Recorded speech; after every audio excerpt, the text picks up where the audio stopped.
أعوذ بالله من الشيطان الرجيم بسم الله الرحمن الرحيم الحمد لله رب العالمين والصلاة والسلام على رسوله الكريم. Oftentimes when we think of our health, physical or psychological health, we don't take into consideration what is considered unhealthy.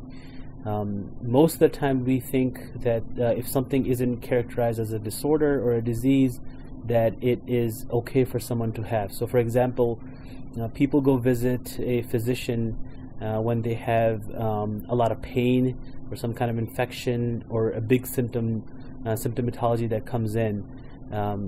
However, sometimes people have other physical issues, like if they're eating unhealthy or if they're sleeping in an unhealthy pattern, that also needs to be looked at.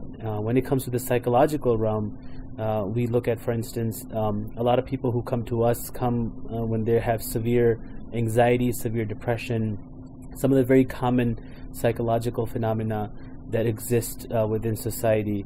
Most of the time what we find is underlying those issues, there are problems which people don't address. For example, many of the clients that we've seen here will report to us that they have behavioral addictions like pornography addictions, and that comes off in like third or fourth session or even beyond. And what puzzles me is that why we don't take that into consideration as a primary problem. Another example would be impulsivity. A lot of people have this issue of being impulsive, acting on their impulses, and to me that's a really huge issue on its own, but we don't take that into consideration. And someone, for instance, has ADHD, and impulsivity is a symptom of ADHD, will then come in because of the ADHD, not because of impulsivity on its own.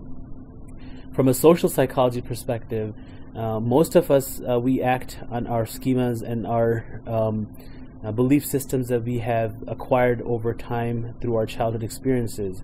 So we will often think based on certain biases and certain heuristics, which are kind of like mental shortcuts that we take because we don't want to think too much about a topic.